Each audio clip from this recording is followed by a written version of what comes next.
As explained in the prior episode, completing Mistress's beautiful cabin sole was stopped right at the last stage, when the polyurethane that I am using failed, and for unclear reasons. And there, like a layer as well, it's like there's another one of those layers. Where do you stop? To end up with this problem after what was the last step in the process. And it really knocked me off of my sort of production post, if you like. But with some more work, you can't expect to have everything smooth, right? I'm going to have 2 bars across the tank, one here, and the starboard water tank gets bedded too.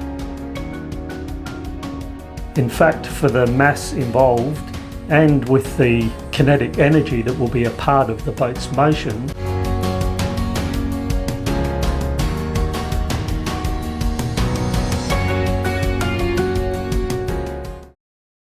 all of the 7 panels had been affected, and as you can see, the coating simply peeled away with ease, like plastic wrapping.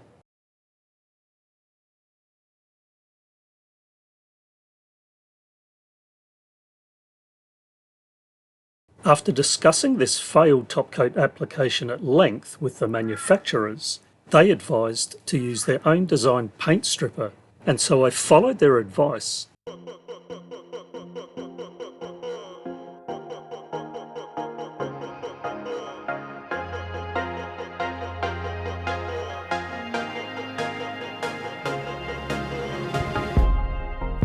Been waiting, meditating just to get by. Now ready, and I'm fighting to the last line. I'm lucky, and I'm feeling at ease, at ease, at ease, yeah.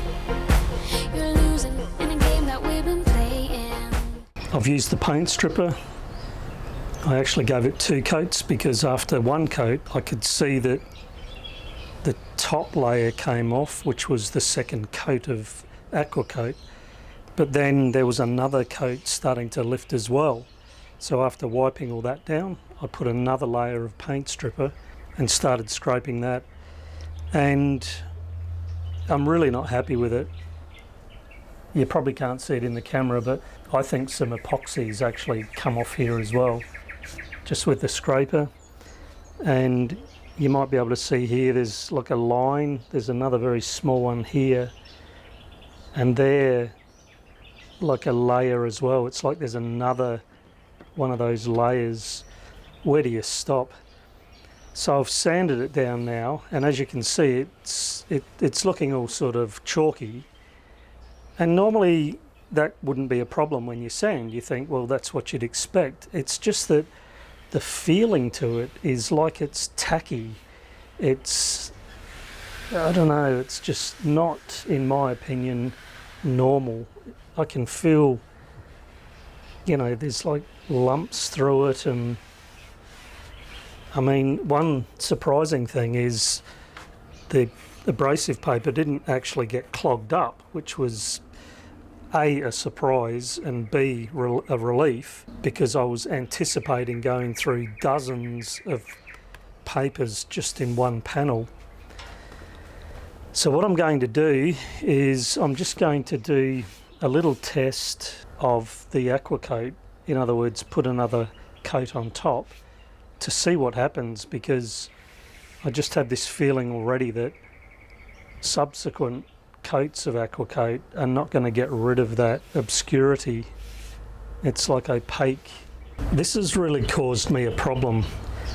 This has taken me 3 hours just to get to this stage. Yeah, I'm really not happy. I mean, I was so happy just a few days ago with the finish. I'd put my all into getting them to where they were, which was, I think you could agree, pretty damn impressive. And, you know, it was something to be proud of. To end up with this problem after what was the last step in the process, simply top coating it for some UV and abrasive protection. I mean, I'm not sure how this is going to go. And one more thing is, this is 1 panel of 7 that's been done.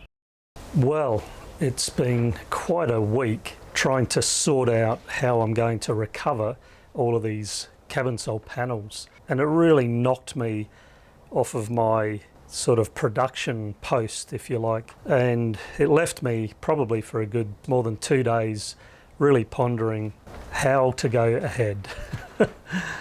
And you know, it's always good to remind ourselves, I think, that goodness me, especially if we have the fortune of growing up in a good country with supportive family and friends, we're really quite fortunate and blessed.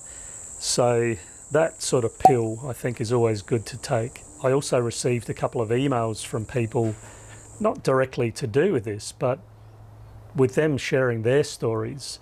Again, it just makes you realise that as much as this was somewhat of a, insert the word up, a lot of other people are doing things a lot tougher.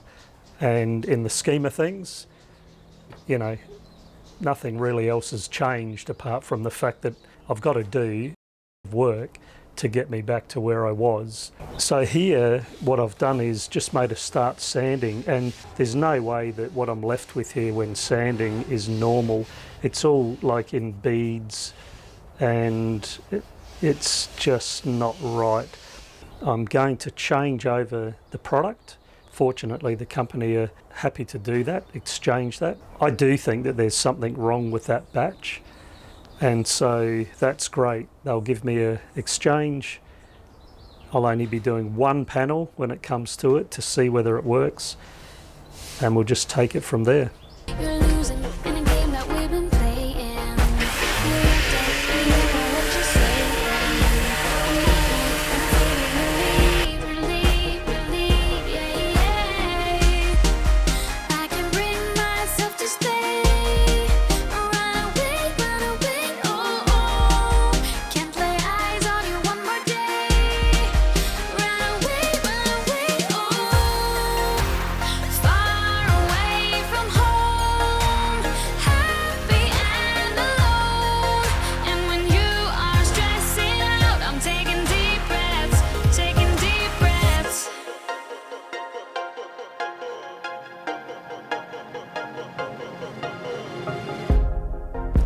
Repeating in a pattern that we made up. Too long now, we've been going so we messed up.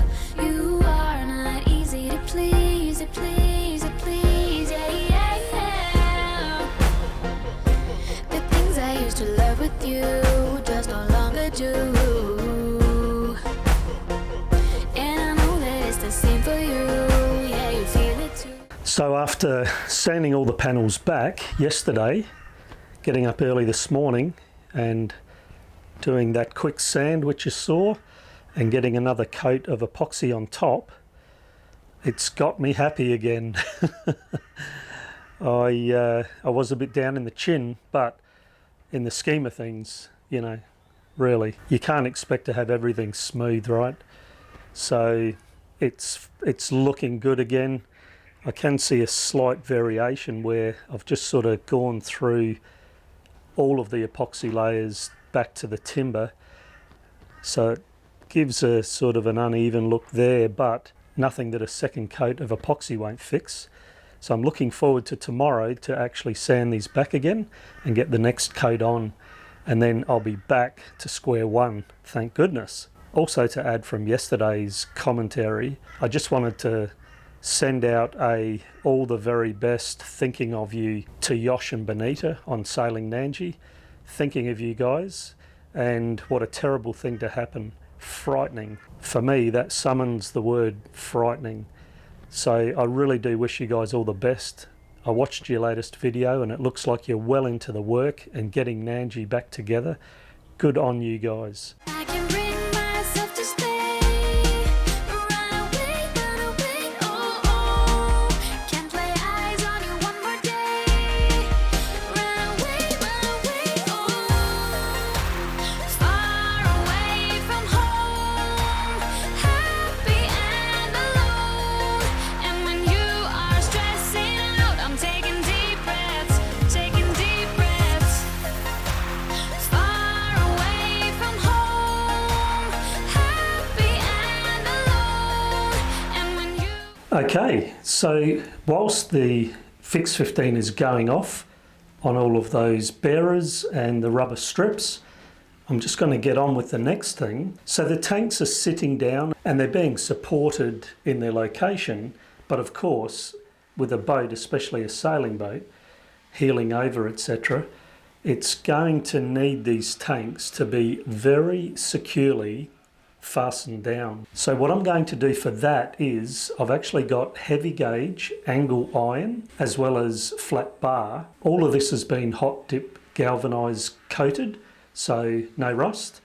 Wherever I will cut them, of course, I'll actually apply the J-ton undercoat primer, as I do with all of the steel in the boat, whether I'm cutting or drilling holes, or even if there's a bit of a chip in the paint, that's what I'm using. Very, very good epoxy paint to cover and protect things. And so, as I say, I'll be using that heavy gauge angle iron, and where I'm going to use that is I'm going to have 2 bars across the tank, one here and another one across here. The one that's going to go across here is going to be securing to a cleat that's behind here, and then this one will actually be securing to this framing here, but it will be bolted to this frame, which will actually go through the batten too, of course. Now when they come to this end of the tank, the inboard end, what I'm going to be doing, and there's a few people that have been really keen to find out how I'm going to be securing these tanks, and this is it. So that heavy gauged angle comes across the tank. It'll be touching the tank with the exception of the insertion rubber. What I'll be doing then is I'll be running flat bar from the cleat on the hull floor, but on the inside of this bulkhead, that will be adhered to the bulkhead with one of the Fixtech products. That will come up. I'll actually weld a cleat onto that, which will bolt to this angle going across. That will make more sense when I cut it up and show you. And the last thing to say is that at each end, I'll actually have some rosewood timber adhered to the bulkheads at each end of the tanks, which will mean it will have 4 securing points along the length of each tank. It's not going to be able to move this way because the angle is going to be a fixed length, which will be secured to that flat bar. And if it can't move inboard, neither fore aft, they're secure.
Well, here's something that I've been wanting to explain for quite some time. I've had people asking in a range of different ways, how are you going to secure the tanks? The tanks are heavy. It's not going to be enough. Those little cleats, you need more securing, you need more this, you need more that. First of all, thank you very much for your engagement and for your comments. I really do appreciate it. For all those people who have asked and who are wondering, notwithstanding my great patron Franz, and I imagine there's people who didn't comment who are also curious, I can now explain in full detail how these tanks are going to be secured. I'm going to be using this heavy gauge steel. That angle is actually 6mm walls, so it is very heavy gauge, very strong. In fact, for the mass involved and with the kinetic energy that will be a part of the boat's motion, this should be well ample to hold these tanks down. Angle going across the tanks in 2 locations, which will actually be over the bulk of the volume, which is the aft end of these tanks. The angle will go across the top. Then I've got this flat bar, which I'm going to weld a little cleat to, and then that little cleat there will actually be bolted to the top of this angle. That flat bar will go down. There'll be a hole in the bottom, which the bolt at the bottom of that cleat will pass through, and that will hold that secure. The other thing is I'll be putting a bonding agent onto that flat bar, and that will be pressed against the bulkhead. An M8 bolt will pass through the frame, and on this one through the batten as well, to hold that end. Courtesy of gravity, the tanks will be mainly wanting to be pushing down. Of course, they can't move that way because of the hull floors and the hull. It's supported very well there. The main other motion when the boat's heeling over, particularly to extremes, there's going to be that kinetic energy that will be wanting to move the tanks forward, aft, and side to side, and a combination of that in somewhat of an orbital motion. If these tanks try to move up, I honestly believe that the strength of that flat bar attached to that angle is going to prevent those tanks from lifting up. Both of these are more than enough to actually take the loading of that tank full, which is approximately 300 kilograms. So that heavy gauge angle secured to the flat bar, which is secured to the bulkhead, which is secured in multiple places to the hull floors, I feel sure will take loading in its up direction. However, I will also have at both ends rosewood bonded to each bulkhead, as I said earlier. The good work continued after recent hold-ups, including weather. I hope that you can join me in the next episode. Please like, subscribe, hit that bell and share. I'd really appreciate that.